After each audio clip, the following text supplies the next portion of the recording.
మీ అమ్మగారిని అనుకున్న కోరిక తీరిపోయిందా? హ్యాపీయా? దిల్కుష్ అన్న చెప్పాగా 11వ వారం దాకా కష్టపడ్డా, లాస్ట్ 2 వారాలు ఎంజాయ్ చేశా బిగ్ బాస్ జర్నీని. అమ్మగారు వచ్చాక మొత్తం ఎంజాయ్. అంతేగా, ఏం అయిపోయింది, గోల్ రీచ్ అయిపోయా.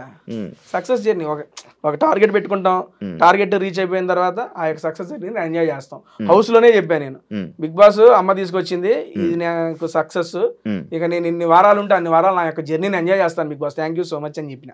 అది ఎందుకు నార్మల్గా టేస్టీ తేజ్ అని ఎందుకు సపోర్ట్ చేయలేదు యాక్చువల్ ఆడియన్స్? ఎందుకు ఓట్స్ వేయలేదు అని అడుగు. ఓట్స్ వేయలేదు, ఓట్స్ వేయకుండా 13వ వారం దాకా నేను ఉన్నావు. అంటే ఒకనొక టైం వరకు ఉన్నావు, ఇప్పుడు 7లో కూడా ఒకనొక టైం వరకు ఉన్నావు, అంతకు ముందుకు బాగాలేదని. అంతకు ఓపెన్ గా అది ఎవరు ఒప్పుకున్నా ఒప్పుకోకపోయినా ఓట్లు పడాలి అంటే ఆటతో పాటు నేను జనరల్ గా నమ్మేది, అండ్ ఈ సీజన్ వల్ల నాకు తెలిసింది ఏంటంటే ఓట్స్ అనేవి డెఫినెట్లీ మనం ఆడే ఆట బట్టి, దాంతోపాటు మన లుక్స్, మన ఫిజికాలిటీని, మనం ఏంటి, మనం ఏ కేటగిరీ అనే దాన్ని బట్టి కూడా ఓట్స్ అనేవి స్ప్లిట్ అవుతాయి అన్న. It is open. Comedian category, comedian ఒక పర్స్పెక్టివ్ లోనే చూస్తారు, ఒక హీరోయిక్ మెటీరియల్ ని హీరోయిక్ గానే చూస్తారు, ఒక విలన్ షేడ్స్ అని విలన్ గానే చూస్తారు. ఈ కమెడియన్ కేటగిరీ వాళ్ళని ఒక స్టేజ్ వరకే ఇది చేస్తారు. ఇప్పుడు ఆ వారంలో నేను ఎలిమినేట్ అవడానికి కారణం ఏంటంటే నా తర్వాత ఉన్న వాళ్ళందరికీ నాకన్నా బెటర్ ఓటింగ్ ఉంది. ఆ బెటర్ ఓటింగ్ వాళ్ళు క్రియేట్ చేసుకోగలిగారు, నేను క్రియేట్ చేసుకోలేకపోయా. క్రియేట్ చేసుకోకపోవడానికి కారణం ఏంటంటే అదే, ఇప్పుడు బేసిక్ గా సినిమాల్లో ఉంటాం అన్న, సినిమాలో అరే ఈ కామెడీ వీడు బాగా చేస్తాడరా, వీడు ఉంటే బాగుంటదిరా అనుకుంటాం, కానీ అరే వీడు ఉంటేనే సినిమాకి వెళ్ళాలరా అని ఎట్టి పరిస్థితులు అనుకో. చిన్నప్పుడు మనం చూస్తూ పెరిగాం, హీరోకి డై హార్ట్ ఫ్యాన్స్, అబ్బా ఆ హీరో సినిమా రిలీజ్ అయింది వెళ్ళాలరా అంటారు, కానీ ఆ కమెడియన్ అందులో ఉన్నాడరా వాడి కోసం వెళ్ళాలరా అనుకోరు. కానీ సినిమా నడుస్తున్నంత సేపు ఆ కమెడియన్ చేసే కామెడీకి అందరు నవ్వుకుంటారు, ఉంటే బాగుంటది అనుకుంటారు, కానీ వీడు ఉండాలరా అని అయితే అనుకోరు. ఉన్నంతసేపు ఎంజాయ్ చేశారు, వాళ్ళ ప్రయత్నం వాళ్ళు చేశారు, అక్కడ దాకా తీసుకొచ్చారు. బ్రహ్మానందం గారిని అనుకుంటారు కదా అప్పుడప్పుడు. అదే చెప్తున్నారు, ఆయనతో ఈ పూల్ కిందండి ఎవరి సెట్ ఆఫ్ రేంజ్ అదే ఉంటదా, ఏ కేటగిరీకి సంబంధించి నా కేటగిరీ అంటున్నా. అందుకని నా సెన్స్ కి అక్కడ వరకు నేను పుల్ చేయగలిగాను, పుల్ చేశాను. I'm very much satisfied. Tasty Teja ఏం జరుగుతుందో ప్రిడిక్ట్ చేస్తున్నాడు. అంటే లైక్ వాళ్ళు ఒక ఎగ్జాంపుల్, వాళ్ళు నామినేషన్స్ చేసినప్పుడు నాకు తెలిసి మీరు ముందే ప్లాన్ వేసుకుని వచ్చారు, వాళ్ళు నిజంగా ప్లాన్ చేసుకుని వచ్చారు. నాకు బయటకు వచ్చినా తెలిసింది, లోపల కూడా తెలియదు నాకు ఆ విషయం తెలీదు. నేను బయటకు వచ్చిన తర్వాత మామూలు చూస్తుంటే, రీల్స్ చూస్తుంటే అప్పుడు కామెంట్స్లో ఏదో వచ్చింది, స్క్రోల్స్లో వీళ్ళు ఇది చేసుకున్నారు, నెక్స్ట్ ఎమ్మటి నేను చెప్పింది వచ్చింది. నిజంగా మాట్లాడుకున్నారా నాకు తెలియదు, అప్పుడు దాకా తెలియదు నాకు. ఎందుకంటే అక్కడ సినారియోని బట్టి బేసిక్ గా ఒక సెన్స్ తగిలిద్దన్న మనకి. ఎవరైతే వరుసగా మన పేరు చెబుతున్నారు కానీ నేను నామినేట్ అవ్వట్లా, బికాస్ నేను నా పాయింట్స్ లో డిఫెండ్ చేసుకుంటున్నా, వాళ్ళకి స్కోప్ దొరకలా. ఒకసారి ఎక్కేసి ఇంకోసారి తుమ్మిరి పాయింట్ చెప్పేస్తాను, నాకు అర్థమైపోయింది. ఓహో మీరు అలా అనుకున్నారా, సరే అనుకోండి, మీరు యాక్చువల్గా రాయల్ వర్సెస్ ఓజీ చేయాలి, కానీ వీళ్ళు ఓజీ వర్సెస్ తేజ చేస్తున్నారు, మీ ఆట మీరు ఆడండి, నా ఆటని ఆడతా అన్న. అప్పుడు కూడా వాళ్ళు లేదు మేము అనుకోలేదు అన్నారు. చుట్టూ కెమెరాలు ఉన్నాయి, అందరికీ మైకులు ఉన్నాయి, మీరు ఏం మాట్లాడారు అందరికీ తెలిసిద్ది అని చెప్పినా. బయటకు వచ్చినాక ఇంట్లో ఇప్పుడు దాకా నాకు ఎవరు చెప్పలా, ఇలా అనుకున్నాం అన్నారు కూడా చెప్పలా. బయటకు వచ్చినాక చూసాను అంతే, నేను చూసా. టాస్క్లు కూడా ప్రిడిక్ట్ చేస్తున్నావు ఎలా అసలు? ఇవన్నీ టాస్క్లు ఎట్లా ప్రిడిక్ట్ చేస్తామన్నా? చెప్పేస్తావు అంటే నెక్స్ట్ ఇలా ఉండబోతుంది, టాస్క్ ఇలా అవ్వబోతుంది అంటే వచ్చిన తర్వాత టాస్క్ ఇలా ఆడాలి.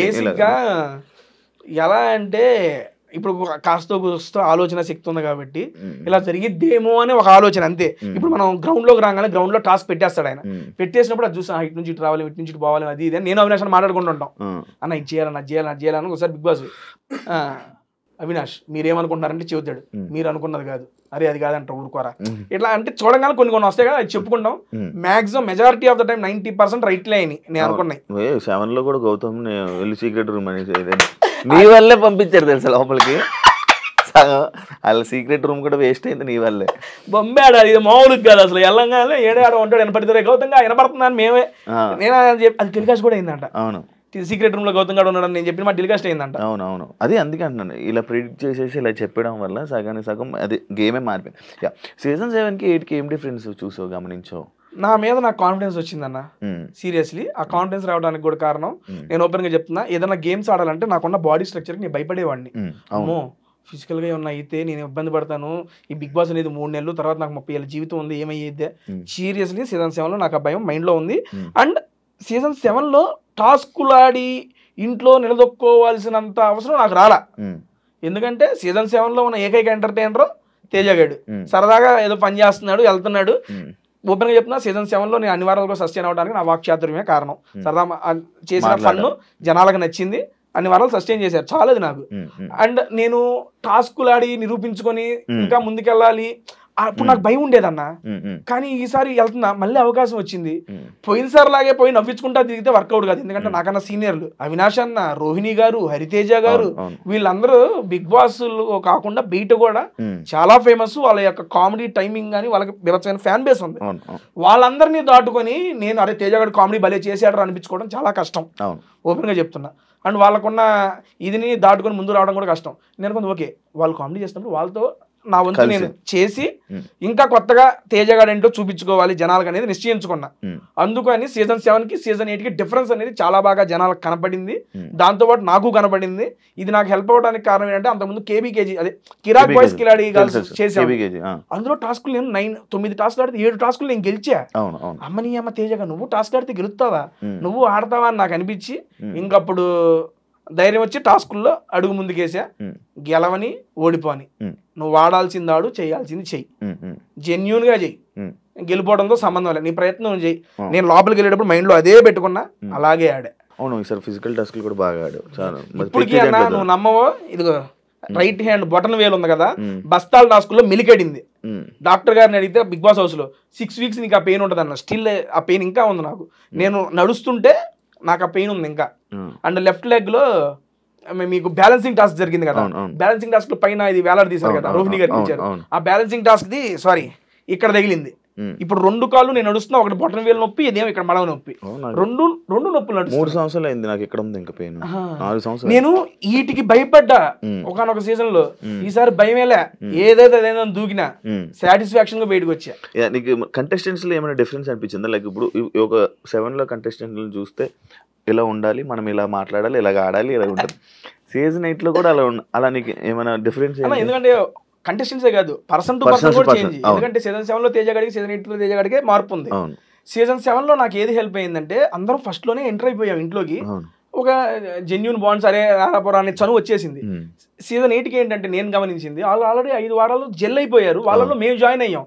అండ్ ఈ సీజన్ లోపలికి వెళ్ళేటప్పుడు నాకు గౌతము, నైని పావని తప్పితే, అది నైని పావని కూడా ఇంట్లో, గౌతమ్ గారు బిగ్ బాస్ హౌస్ లో తప్పితే వైల్డ్ కార్డ్ కంటెస్టెంట్స్ లో కూడా నాకు తెలియదు.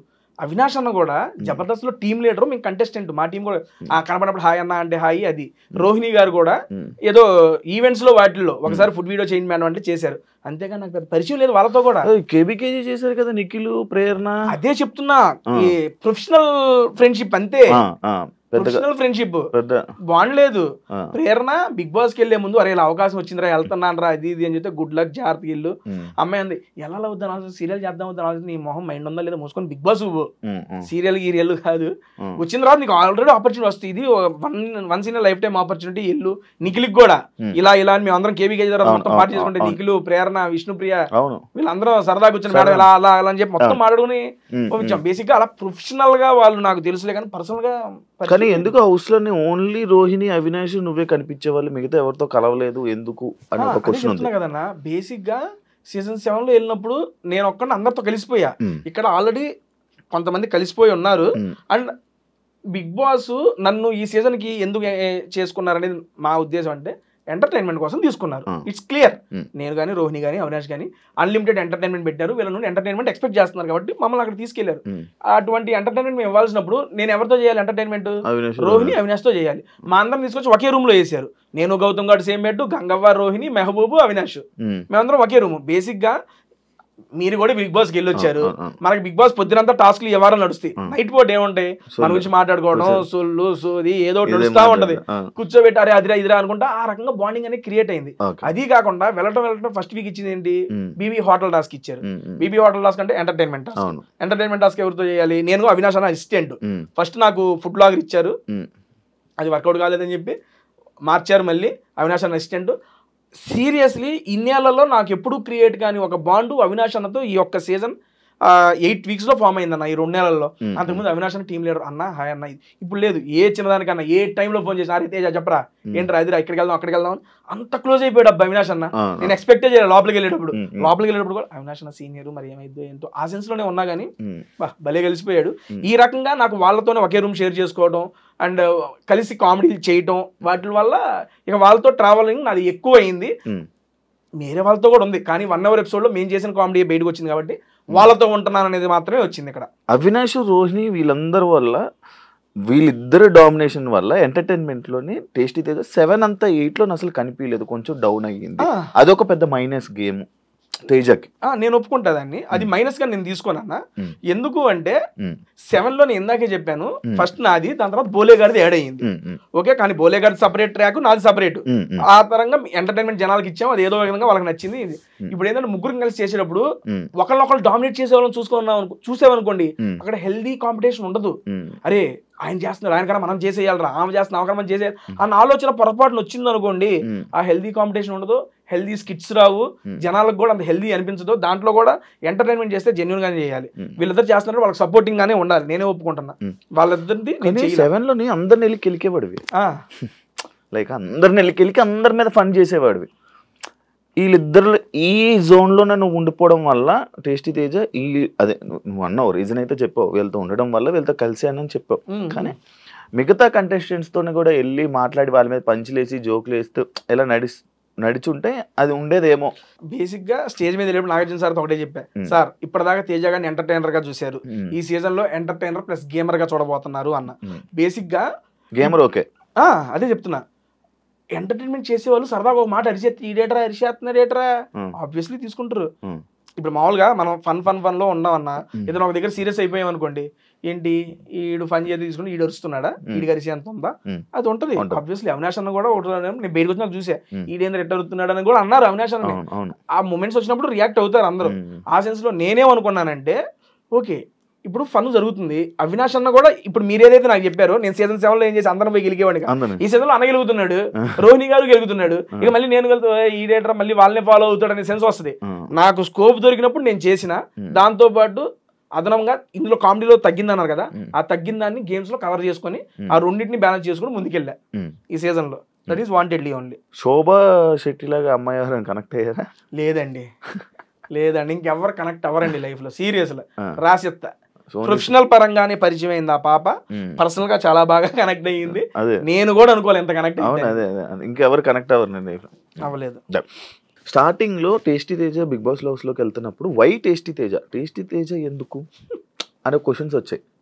దాని గురించి నువ్వేమైనా చెప్పాలనుకుంటున్నా?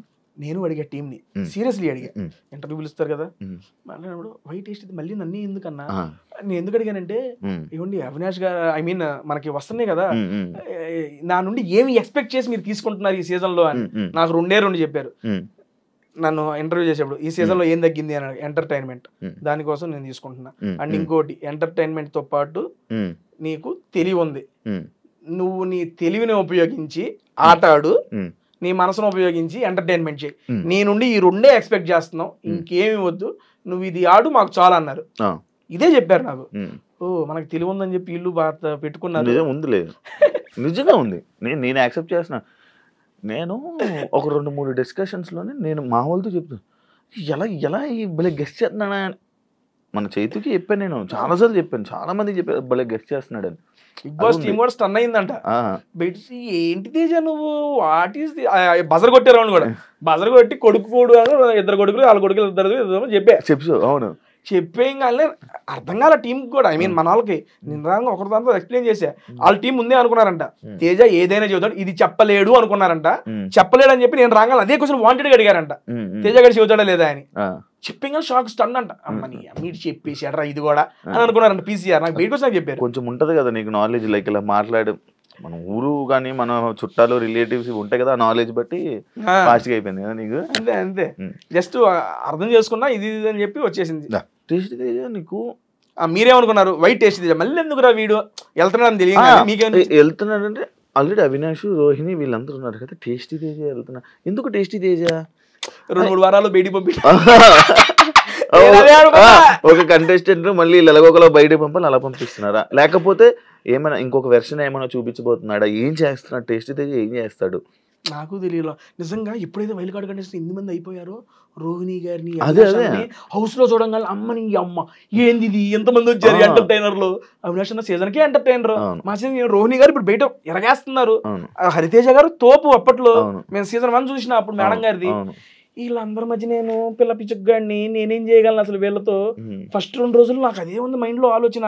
నేనేమనుకున్నా, సీజన్ 7 వెళ్ళాము, అందరం ఆడుకున్నాము, ఆడిచ్చేసాము, ఆడేద్దాం అనుకున్నా. వాళ్ళందరూ చూడంగానే ఆట అమ్మని ఇదేందయ్యా ఇది ఎట్ట, సరే దీన్ని ఎట్టగొట్టి నెట్టుకు రావాలి అని చెప్పి ఇక వాళ్ళతో ఆ జర్నీ, ఆ కామెడీ జర్నీ కంటిన్యూ చేసి అనుకున్నా కదా. నేను గట్టి ఫిక్స్ అయ్యా, అమ్మ వచ్చేదాకా ఉండాలి, ఏ వారం 10-11 వారం వస్తాం. వీళ్ళందరిలో కల్లా నేను అనుకుంది ఏంటంటే, నిజంగా చూసి 2వ వారం 3వ వారం తేజగాడు బయటికి వెళ్ళిపోతాడు నేను అనుకుంది. నేను గనక ఆడకపోతే అన్న నిజంగా 2వ వారం 3వ వారం ఇంటర్వ్యూ నీ ముందు కూర్చునేవాడిని.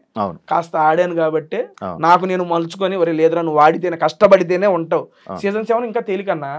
ఇప్పుడు ఇంతమందిలో నిలదొక్కుని వైల్డ్ కార్డ్ కంటెస్టెంట్స్ గా వెళ్ళి ఓట్ బ్యాంక్ ను క్రియేట్ చేసుకుని ఆ ఓట్ బ్యాంక్ కన్సిస్టెంట్ గా మెయింటైన్ చేసి ఉండాలంటే చాలా కష్టం. అవును, చాలా మంది నామినేషన్ అయిన వెంటనే వచ్చేయడం, లేకపోతే ఇది జరిగింది, కానీ నీది అలా జరగలేక ఉన్నావు 4 వారాలు నామినేషన్ లో గెలిచి 5వ వారం డబుల్ ఎలిమినేషన్ లో ఎలిమినేట్ అయ్యి బయటకు వచ్చా. అవును, డబుల్ ఎలిమినేషన్ లో పెట్టా. అది సింగిల్ ఎలిమినేషన్ అయితే అప్పుడు ఆ రోజు కూడా నువ్వు రాకపోతుండే. ఏమో తెలియదు. ఒక టాపిక్ వచ్చింది, లైక్ ఎలా అంటే పృథ్వీ, నిఖిల్ అండ్ యష్మి ఇప్పటి వరకు అసలు నామినేషన్ చేసుకోలేదు. వాళ్ళది గ్రూప్ గేమ్. ఎంతమంది లోపలికి వచ్చి చెప్పినా వాళ్ళకి లైక్ మాట అనడం జరిగింది కదా. తెలియట్లేదా వాళ్ళకి, తెలియట్లేదా అని అన్నావు కదా. నామినేషన్ చేసుకోవట్లేదా నేను అన్నా? ఓకే, నాకు గుర్తులేదు. లాస్ట్ టైం ఎవరో ఇంటర్వ్యూలో అడిగారు ఇది నన్ను. తెలియట్లేదు అన్నావు. కానీ నువ్వు, రోహిణి, అవినాష్ కూడా మీరు అసలు నామినేషన్ చేసుకోలేదు. వాళ్ళది గ్రూప్ గేమ్ అయితే మీది గ్రూప్ గేమా కాదా అని క్వశ్చన్ ఉంది. దానికి ఏం చెప్పు? ఓకే అన్న, ఇప్పుడు రోహిణి గారి ఎగ్జాంపుల్, బేసిక్ గా రోహిణి గారు నామినేట్ అయింది ఇప్పుడు 14వ వారం. అవునండి, మేము ఇంట్లోకి ఎంటర్ అయింది ఇప్పుడు 6వ వారం. 6 నుండి 14, 9 వారాల్లో నేను ఒక్కడనే కాదు కదా, హౌస్ మొత్తం రోహిణి గారు నామినేట్ చేయలే. 14వ వారంలో కూడా రోహిణి గారికి నామినేషన్ పడింది. ఏంటి, నువ్వు ఇప్పుడు దాకా నామినేషన్ లోకి రాలేదు కాబట్టి నిన్ను నామినేట్ చేస్తున్నావు అని చెప్పి నామినేట్ చేశారు. ఓకే సరే, మేము ముగ్గురం గ్రూప్ గేమ్ అన్నారు కదా. మరి అటువంటిప్పుడు రోహిణి గారిని మిగిలిన ఇంటి సభ్యులు అందరూ 12 మంది ఉన్నారు, ఎవరో ఒకరు నామినేట్ చేయొచ్చుగా. మరి నామినేషన్ చేయడానికి వాళ్ళకి రీజన్ దొరకలేదా? దొరికితే నామినేషన్ చేస్తే ఆవిడ నామినేషన్ లోకి వచ్చేదిగా. అదంతా లేక తేజగాడు చేయలేదని చెప్పి క్వశ్చన్ అడుగుతుంది. మీరు నన్ను అడిగే వాళ్ళు వాళ్ళని కూడా అడగాలి. వాళ్ళని కూడా, ఒరే అవును కదా రోహిణి చేయాలి కదా, మీరు ఎందుకు చేయలేరని వాళ్ళని అడగొచ్చుగా. ఎందుకంటే ఆవిడ మీద పాయింట్లు దొరకలా, పాయింట్లు లేక వేయలా. అవకాశం ఉంటే వేసేవాళ్ళు కదా నామినేషన్స్ లో. చాలా మాట్లాడుకున్నారు, మీరు చూసారు కూడా. రోహిణి గారిని తీసుకురావాలి నామినేషన్ లోకి, ఎందుకంటే 6 నామినేట్ చేయాలి, అప్పుడే వెళ్ళిపోద్ది బయటికి. నా సెన్స్ లో ఏంటంటే అన్న, గ్రూప్ గేమ్ గురించి మీరు అన్నారు కానీ, మేము గ్రూప్ గేమ్ అని యాక్సెప్ట్ చేస్తా. గ్రూప్ గా ఎప్పుడు జనాలు ఎంటర్టైన్మెంట్ చేయడంలో వీఆర్ గ్రూప్ సీరియస్లీ. ఎందుకంటే కలిసికట్టుగా ఉన్నాము, వాళ్ళని ఎంటర్టైన్ చేయాలి. మేము లోపలికి వచ్చింది అదే. ఎందుకంటే లోపలికి వెళ్ళినప్పుడు చాలా ప్రెజర్ ఉంటుంది అన్న. 2వ సారి వెళ్ళినప్పుడు అది మీకు తెలియదు కాదు. ఫస్ట్ టైం వెళ్ళినప్పుడే ఏదోలా ఉంటుంది, 2వ సారి డబుల్ ప్రెజర్. ఎందుకంటే ఫస్ట్ 5 వారాలు చూసి వెళ్ళాం. అమ్మని ఏమో ఫస్ట్ 5 వారాలు ఎంటర్టైన్మెంట్ లేదు, జనాలందరికీ తెలిసేది. మమ్మల్ని మా మధ్య ఆ బాధ్యత పెట్టి లోపలికి పంపించినప్పుడు మేము ఎంటర్టైన్మెంట్ చేయాలి. అది ప్లస్ అయినా మైనస్ అయినా మంచిగా వాళ్ళని నవ్వించాలి, మనం వచ్చిన పని పూర్తి చేయాలి. అదే మేము అనుకుంది. బేసిక్ గా అక్కడికి వెళ్ళాం కాబట్టి బిగ్ బాస్ కూడా మా ముగ్గురికి కలిపి టాస్క్ డీటెయిల్ స్టార్ట్ చేశాడు. అవినాష్ మీరు ఇది, రోహిణి మీరు ఇది, వాళ్ళిద్దరు చేస్తున్నప్పుడు వాళ్ళకి అండగా నేను, అన్న ఇది ఇలా చేద్దాం ఇలా చేద్దాం అనుకొని ఆ రకంగా మీకు ఆ 3 సర్కిల్లో అలా కనపడింది. ఇప్పుడు ఆ రకంగా చూసుకుంటే రోహిణి గారు సూట్ కేసు ప్రేరణకి ఇచ్చారు, నాకు ఇలా. అంతెందుకు లీస్ట్ పెర్ఫార్మెన్స్ నేను గౌతమ్ ఉంటే రోహిణి గారు నాకే ఓటేశారు. అప్పుడే కదా నాకు గోతం వచ్చింది. ఇదంతా బేసిక్ గా జరిగింది. నామినేషన్స్ అనేది నేను ఒక్కడనే కాదు కదా, వాళ్ళు కూడా చేయలేదు రోహిణి గారికి. అంటే వాళ్ళకి రీజన్స్ లేవు అక్కడ, అంతే, అంతకుమించి ఏమి లేదు. అలా రీజన్స్ లేకపోవడం వల్ల నాకు సీరియస్లీ నేను స్టేజ్ మీద వచ్చేటప్పుడు కూడా నాకు సార్ ముందు ఒకటే చెప్పా, సార్ రోహిణి గారిలో ఒక్క నెగిటివిటీ నాకు కనపల్లా, ఒకే ఒక్క నెగిటివిటీ నామినేషన్స్ లోకి రాలేదు ఆవిడ, అదే పెద్ద నెగిటివిటీ అని చెప్పా. బిగ్ బాస్ వల్ల నీకు ఏమైనా ప్లస్ అయిందా? అయిందన్నా. ఏమైంది ఏందన్నా, చాలా నేర్చుకున్నా బిగ్ బాస్ వల్ల. ఇప్పుడు బేసిక్ గా నేను నేర్చుకున్నాను కెరియర్ పరంగా నేను అడుగుతున్నా. లైక్ ఇప్పుడు ఒక ఎంటర్టైనర్ హౌస్ లోకి వెళ్ళారంటే ఒక 4 సినిమాలు, లేకపోతే ఒక మంచి బిజీ లైఫ్, ఒక ఇది. లైక్ నీ లైఫ్ లో నీకు అలా అలాంటివి ఏమన్నా? లాస్ట్ సీజన్ బిగ్ బాస్ కి ఈ సీజన్ బిగ్ బాస్ కి మధ్యలో నేను 7 సినిమాలు చేశానన్న. అప్కమింగ్ రిలీజ్ అవుతాయి కొన్ని, ఐ మీన్ ఇంకొకటి పెండింగ్ ఉంది. ఇప్పుడు బయటకు వచ్చిన తర్వాత ఈ 3 వీక్స్ లో ఒక 2 మూవీస్ కమిట్ అయ్యానన్న. 7 సినిమాలు యాక్ట్ చేసి డబ్బింగ్ కూడా చెప్పేసిన ఆ సంవత్సరంలో. చిన్నయ్యమని పెద్ద, అప్పుడు దాకా నేను యూట్యూబ్ లోనే ఉండేవాడిని. అది చూసే నాకు ఆ 7 సినిమా ఆపర్చునిటీ అంటే వచ్చినాయి. ఐ మీన్ అంత ముందు వచ్చినాయి, కానీ ఆ డేట్స్ ఏదైతే ఇప్పుడు 2 సినిమాలు ఉన్నాయి అనుకోండి, ఇది ఒకే రోజు డేట్ అడగడం వల్ల అలా మిస్ అయిన కొన్ని ఉన్నాయి. అలా 7 సినిమాలు నేను నటించి యాక్ట్ చేసి డబ్బింగ్లు చెప్పిన సినిమాలు అయితే ఉన్నాయి, అది రెడీగా ఉన్నాయి. మరి రిలీజ్ ఎప్పుడవుతాయో మరి. కానీ యూట్యూబ్ బాగా డెవలప్ అయింది కదా నీకు బిగ్ బాస్ తర్వాత? అవునన్నా, 3 లక్షలు అప్పుడు పోయా, ఇప్పుడు 8 లక్షల మంది సబ్స్క్రైబర్లు అయ్యారు. ఈ 2 సార్లు బిగ్ బాస్ చెప్పక 5 లక్షల మంది పెరిగారు. మరి వాళ్ళందరూ నన్ను చూసి, నా ఆట చూసి నచ్చి నా దగ్గరికి వచ్చిన వాళ్ళే కదా. సంపాదించుకున్నావు డబ్బులు మంచిగానే వస్తున్నాయి అన్న, సంపాదించుకున్నావా అంటే ఎంత ఎంత దాకా సంపాదించుకున్నావు? ఎంత నెట చెబుతాం, ఏదో వస్తున్నాయి దేవుడు ఆశీస్సులు. తీసుకున్నా. బంగారం కడిమి. ఇది మా చెల్లి నా బర్త్డేకి తన జాబ్ చేసుకుని డబ్బులు దాచుకొని మంత్లీ 12,000 13,000 సంథింగ్ ఏదో గోల్డ్ ఈఎంఐ కట్టి నా కోసం తీసుకున్నా. వాచ్ శోభ ఇచ్చింది బర్త్డేకి. నేను నా లైఫ్ లో వాచ్ పెట్టలే ఇప్పుడు. ఫస్ట్ వాచ్ ఇదే. శోభ ఇచ్చిందని పెట్టుకున్నావా? అలా అని కాదు, మా అమ్మకి నేను వాచ్ పెట్టుకోవాలి, నేను అసలు కోరిక, మీ మమ్మీకి కోరిక. ఎప్పుడు ఎక్కడికి వెళ్ళినా అది తీసుకో వాచ్, ఏ పోవా నాకు వద్దే. మా ఫ్రెండ్ గారు ఒకడు US నుండి పంపించాడు, అది అంతే నెల 2 నెలలు వాడే పోయింది. నేను కంటిన్యూ చేయలేను, నేను పెట్టుకోవాలి నా లైఫ్ లో వాచ్ వాళ్ళ. ఇక అది ఇచ్చిన దగ్గర ఆల్మోస్ట్ నేను ఎక్కడ బయటకు వెళ్తున్నా పెడుతున్నా వాచ్. ఏదో ఉంటదిగా సరదాగా అట్ట పక్కనే. టేస్ట్ మాస్ గార్డ్ అని ఎందుకన్నారు? అది నాకే తెలియదు అన్న, మీరు చెప్పాలి బయట చూసి. నాకు బయటకు వచ్చే బయటికి మాస్ గడ్ అంటే ఎందుకు తిడుతున్నారో పుడుతున్నారో అర్థం కాలా. తర్వాత కామెంట్స్ అవి చూసిన తర్వాత బేసిక్ గా నేను పర్సనల్ గా చాలా సాటిస్ఫై అయ్యా ఈ సీజన్ లో. ఒక ప్రోమో కింద 6,000 కామెంట్లు ఉంటే దాన్ని మొత్తం మాస్గడ్ తేజ గేమ్ చేంజర్ తేజ ఊపిపడేశారు. అమ్మని అమ్మ ఏంది ఎంతమందికి నచ్చామా మనం అని సెల్ఫ్ సాటిస్ఫాక్షన్ సీరియస్లీ. ఎందుకంటే మనం కామెంట్ లో, నేను యూట్యూబ్ లో వీడియో చేసేటప్పుడు కూడా నాకు 500-600 కామెంట్లు వస్తాయి అన్న, నేను చేసే ఫుడ్ వీడియోకి కూడా. అటువంటిది 6,000 కామెంట్లు 7,000 కామెంట్లు నా పేర్లు ఉన్నాయి అంటే నాకు భలే అనిపించింది. అది టేస్టీ తేజ సింపతి ట్రై చేశాడా? ఏ విషయంలో అన్న? లైక్ ఫ్యామిలీ టైంలో అమ్మగారు కోసం ఎక్కువసేపు ఏడవడం కానీ అక్కడ ఏదో కొంచెం సింపతి ట్రై చేశాడు. కెమెరా వైపు చూసి మరి ఏడవడం, కొంచెం సింపతి ట్రై చేశారు. కెమెరాలు చూసి దాన్ని క్లిప్స్ చేసి మరి బయట ట్రోల్ చేస్తారు బయట. చూసా పిల్లోడు స్కూల్ వదిలేసి వెళ్ళిపోతే ఎంత ఎమోషన్ అయినా ఏమైనా చేయగలరబ్బా మీమ్స్ లో. నేను భలే నవ్వుకున్నా అది. Okay done. సింపతి అనేది బేసిక్ గా నా లైఫ్ లో నేను సింపతిని ఎప్పుడు కోరుకోనన్నా సీరియస్లీ. నాకు రియల్ లైఫ్ లో కూడా ఏమైనా ఉంది అంటే నేను అది చెప్పేసి అరే అయ్యో పాపం అని నా మీద జాలి చూపిస్తే నేను తీసుకోలేను, సీరియస్ గా తీసుకోలేను. అటువంటిది ఆ మూమెంట్ లో నా మనసులో ఏం వచ్చేసిందంటే బలంగా, అరే లాస్ట్ టైము ఫ్యామిలీ వీక్ అప్పుడు నువ్వు ఇంట్లో బయటికి వెళ్ళిపోయావు, ఇప్పుడు ఫ్యామిలీ వీక్ జరుగుతుంది, అందరు పేరెంట్స్ వస్తున్నారు, నువ్వు ఏదైతే అనుకున్నావో మీ అమ్మ రావట్లేదు, ఒకవేళ అదే వారం నేను ఎలిమినేట్ అయిపోతే ఏంటి పరిస్థితి? ఈ సీజన్ నేను వచ్చి అది ఉపయోగం లేకుండా వెళ్ళిపోద్ది, ఇంకా గిల్ట్ నన్ను వెంటాడుతూనే ఉంటుంది. 1 year నేను అది క్యారీ చేసిన, ఇంక ఇది లైఫ్ లాంగ్ క్యారీ అయ్యిద్ది. యాక్చువల్గా ఈ అవకాశం రావడం గొప్ప రెండోసారి, నేను అనుకోవాలా ఈసారి అది నిజం చేసుకోవాలా. అండ్ నేనేమనుకున్నానంటే ఇంకోటి ట్విస్ట్ అండ్ టర్న్స్ ఎప్పుడైతే నాకు సార్ చెప్పారో ఫిక్స్ అయిపోయా మైండ్లో, అమ్మ రావట్లేదు ఏం చేయాలి నాకు అర్థం కావట్లేదు. 1-2 రోజులు పోయిన తర్వాత ఎలాగైనా పంపిస్తాడేమోలే చిన్న ఆశ నాకు కలిగింది. ఆశ ఉండటం వేరు, అన్ని గెస్ చేస్తావు కదా, అమ్మ ఎలాగైనా పంపిస్తారు బిగ్ బాస్, ఆశ ఉంది ఏమండి, హోప్ ఉండటం వేరు, అది నిజమైందనే ఇది వేరు. అమ్మ వస్తుందనే ఆశ ఉంది లోపల. అక్కడ నాకు ఇంకేమనిపించింది అంటే శనివారం అంత పెద్ద ఎపిసోడ్ ఓన్లీ దీని మీదే చేశారు. వర్స్ట్ కంటెస్టెంట్ ఎవరు చేసి ఇది ప్రక్రియ పెట్టారు. 1 day మొత్తం దీని మీదే కేటాయించినప్పుడు దీని వాళ్ళు చాలా సీరియస్ గా తీసుకున్నారు.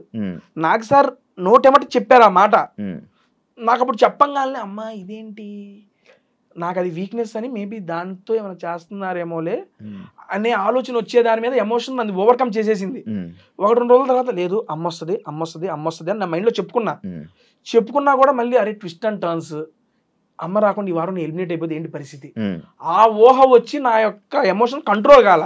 అండ్ అది కాకుండా పేరెంట్స్ అందరు వస్తున్నప్పుడు పృథ్వీ వాళ్ళ మదర్ వచ్చినప్పుడు అయితే నా వల్ల కాలేదండి. KGF సాంగ్ వేసి అమ్మ పాట వేసి ఇచ్చేసారు కదా, నేను ఏమనుకున్నా అంటే మా అమ్మ వస్తుంది అనుకున్నా. ఇలా చేసి అమ్మను పంపిస్తున్నారు, నా లోపల అమ్మ వస్తుంది అని చూడగానే పృథ్వీ వాళ్ళ మదర్ గారు వచ్చారు. అమ్మ రాలేదా అని అన్వాంటెడ్ గానే తెలియకుండానే మీరు చూస్తే నుంచుండిపోతాను, కళ్ళ నుండి నీళ్ళు వస్తాయి. అంత పెద్ద గొప్ప ఆర్టిస్ట్ కాదు నేను, ఓపెన్ గా ఇప్పుడు నుంచొని ఆడవరా అంటే ఆడవలేను. అది రియల్ ఎమోషన్, అక్కడ ఫేక్ చేయడానికి ఏం లేదు అక్కడ. అండ్ దట్టు ఆ మూమెంట్ లో ఆ పాటలకి ఆ ఎలివేషన్లకి నా మైండ్ మొత్తం దాంతోనే ఉంది. వచ్చేస్తుంది ఏడుపు. నేను చాలా కంట్రోల్ చేసుకోవాలని చూసినా కానీ కంట్రోల్ కాలేదు. నేనే చాలాసార్లు చెప్తా, బిగ్ బాస్ అనేది ఎమోషన్స్ కంట్రోల్ చేసుకోవాలి. నా సెన్స్ లో మనం ఎమోషన్స్ కంట్రోల్లో ఉన్నప్పుడు మన ఆలోచన కూడా మన దగ్గర ఉంటుంది అన్న. పీక్స్ లో ఉన్నా కూడా డిఫరెంట్ ఆలోచనలు వస్తాయి, తక్కువ డిఫరెంట్ ఆలోచనలు వస్తాయి. ఆ వారం అంతా ఎమోషన్స్ పీక్స్ లో ఉన్నాయి, మీకు ఇంకా బయటికి టెలికాస్ట్ కాలేదు. నేను మా అమ్మ వచ్చే ముందు రోజు దాని గురించి ఆలోచిస్తూ అన్నం తింటూ గ్రౌండ్ లో వాకింగ్ చేస్తా కళ్ళు తిరిగి పడిపోయా. ఆలోచనలకి తీసుకెళ్లి మెడికల్ రూమ్ కి తీసుకెళ్లి నన్ను గౌతమ్ వీళ్ళందరూ లేపి కాళ్ళు చేతులు రుద్ది తీసుకెళ్లి ఓఆర్ఎస్లో అవి పట్టించి టాబ్లెట్ వేసి మళ్ళీ తీసుకొచ్చి రూమ్ లో పడుకోబెట్టారు. ఇంత జరిగింది. ఇది టెలికాస్ట్ చేయలే. ఇది జరిగింది 1 day బిఫోర్. మా అమ్మ వచ్చేది. ఎందుకంటే నాకు రాత్రులు నిద్రలేవు. మీకు పొద్దున అందరు పేరెంట్స్ వచ్చినప్పుడు ఎంత యాక్టివ్ కనబడుతున్నాను. 5 రోజులు నిద్రపోయిందే లేదు. నిద్ర పట్టదు. లెగుస్తాను, అటు ఇటు తిరుగుతాను, మళ్ళీ అటు చూస్తాను, ఇటు చూస్తాను, మళ్ళీ పడుకుంటాను. నిద్ర కూడా అవ్వట్లా. ఆ 5 days నిద్ర స్లీప్లెస్ నైట్స్, దట్టు సరిగ్గా ఎక్కకపోవడం, ఆలోచనలు ఇవన్నీ వచ్చేసి కళ్ళు తిరిగి పడిపోయాను నేను. కళ్ళు తిరిగి పడిపోయేది. మరి అది ఎలా ఇదైద్ది? ఒకవేళ అది కాదు అనుకుంటే బిగ్ బాస్ అలాగే తెలియదా వీళ్ళు ఇలా చేస్తున్నాడని? కాకపోతే అది కూడా బయట పెడితే బాగోదేమో వాళ్ళు పెట్టలేదేమో. నేను బయటకు వచ్చి నాకు చూసుకున్నా. ఆ ఫ్యామిలీ వీక్ ఎపిసోడ్ ఒకటే చూసాను నేను. అదొకటి చూసా ఫుల్ ఎపిసోడ్. రోహిణి గారు మెగా చీఫ్ అయిన ఎపిసోడ్, ఈ 2 episodes చూసా. మిగిలిన అన్ని రీల్స్ కంటెంట్ అయి చూస్తున్నా అంతేగాని. అండ్ అలా కళ్ళు తిరిగి కూడా పడిపోయానండి. అది ఏ ఊర్లో సింపతి అది కాదు, జెన్యూన్ ఎమోషన్ వచ్చింది అంతే. అది ఒకటి లైక్ ఇది ఒకటి కూడా వరస్ట్ హౌస్ మేట్లు నీకు ఎక్కువ ఓట్స్ పడ్డాయి. 3 వచ్చినాయి. ఆ 3 ఎవరు వేసారన్నది కూడా గెస్ట్ చేశాను నేను. ఎక్కువ మంది ఏదో అక్కడ కూడా మళ్ళీ చేశాడా, అక్కడ కూడా సింపతి కోసం ట్రై చేశాడా? వాళ్ళ ముగ్గురు నాకు కూడా అందులో సింపతి వరస్ట్ హౌస్ మేట్ వచ్చిందని చెప్పి వచ్చిందని సింపతి ట్రై చేసావా ఏమైనా అన్నట్టు అన్నారు. వరస్ట్ హౌస్ మేట్ వచ్చింది, సింపతి ఎక్కడ ట్రై చేశాను నాకు అర్థం కాలా. నాగార్జున గారు ఎవరికైతే వరస్ట్ హౌస్ మేట్ వచ్చిందో వాళ్ళకి ఫ్యామిలీ వీక్ రాదన్నారు. ఫ్యామిలీ వీక్ రాదా? ఎవరో కాదు టేస్ట్ ఇదే మీ ఫ్యామిలీ రాదన్నారు. ఇదే నేను వచ్చిందే దాని. సార్ నా ఫస్ట్ ప్రయారిటీ అదే సార్. ఫ్యామిలీ రాకపోతే ఎలా సార్ అంటే, హౌస్ మేట్స్ అందరు కలిసి డిసైడ్ చేశారు, మెజారిటీ వచ్చింది, ఇంక చేసేది ఏమి లేదనగానే నేను అక్కడ నా మాట రాలా నోటేమట నుంచుని పోయి okay sir I will accept sir అని చెప్పి కూర్చున్నా. ఇంకా అక్కడ సింపతి ఏమి లేదు. నేను దాని గురించి ఏమి మాట్లాడాలి అసలు. ప్యూర్లీ పర్సనల్ ఒపీనియన్ కదా. It's purely my personal opinion. It's my purely personal opinion అని చెప్పి మాట్లాడుతూ ఉంటాం. అవతల వ్యక్తులు టేస్టీ తేజ గురించి ఏదైనా చెప్తున్నప్పుడు వాళ్ళది కూడా పర్సనల్ ఒపీనియన్ గా తీసుకోవచ్చు కదా అని చెప్పి అడిగారు. పర్సనల్ ఒపీనియన్ నేను అంటున్నా. It's your personal opinion, I respect it, కానీ నేను దాన్ని యాక్సెప్ట్ చేయను. అది ఎందుకు యాక్సెప్ట్ చేయను? అది వాళ్ళ ఒపీనియన్ అండి, దాన్ని నేను ఎట్లా యాక్సెప్ట్ చేస్తాను? ఒక్కొక్కసారి అది మీ ఒపీనియన్ మార్చుకోమని నేను చెప్పను. మీ ఒపీనియన్ నేను రెస్పెక్ట్ ఇస్తాను, అది యాక్సెప్ట్ చేస్తాను, బట్ నేను ఎందుకు చేశాను నా రీజన్ చెప్తాను. ఇది నేను చెప్పింది అక్కడ ఏ విషయం అయినా. కానీ ఇది ఎక్కడి నుంచి వచ్చింది మీకు? It's my purely personal opinion ఎందుకు స్టార్ట్ చేసి? లాస్ట్ సీజన్ లో కూడా ఉంది. లాస్ట్ సీజన్ లో positive vibes negative vibes last time. ఈసారి అసలు వాళ్ళదాన్ని ఎందుకులే అని. ఎందుకంటే ప్రతి మనిషి మనం మాట్లాడేది మనకు అనిపించిందే మాట్లాడతాం. కొన్ని ఇప్పుడు బయట మన నిజ జీవితంలో కూడా ఇప్పుడు మీరు నన్ను అడిగే క్వశ్చన్ మీకు అనిపించినయే, మీరు చూసినవి మీకు ఇలా అనిపించింది మీరు నన్ను అడుగుతారు. ఇప్పుడు నేను చెప్పేది ఏంటి? నాకు అనిపించింది నేను చెప్తున్నా. అందుకని నేను మాట్లాడేది ఏదైతే నుంచో మాట్లాడుతున్నానో it's purely my personal opinion. నాకు ఏదైతే నేను చూసిన దాన్ని బట్టి నాకు ఏమైతే అనిపించిందో నేను అదే మాట్లాడుతున్నాను అనేది క్లారిటీ చెప్తున్నా అంతే. అవినాష్ రోహిణి లేకపోయి ఉంటే టేస్టీ తేజ ముందే ఎలిమినేట్ అయిపోయేవాడు అని అంటారు. టాప్ 5 వచ్చేవాడిని. ఎందుకేంటన్నా మీరు చూసారు గేమర్ పరంగా సూపర్ అన్నారు. ఇప్పుడు అవినాష్ అన్న రోహిణి గారు లేకపోతే ఎంటర్టైన్మెంట్ నాదే కదా. ఇంకా అల్లాడుకునేవాడిని, ఒక్కొక్కరిని సరదాగా ఆడేసుకునేవాడిని. ఇంకో 2 వారాలు ఎక్స్ట్రానే ఉండేవాడిని అప్పుడు నేను.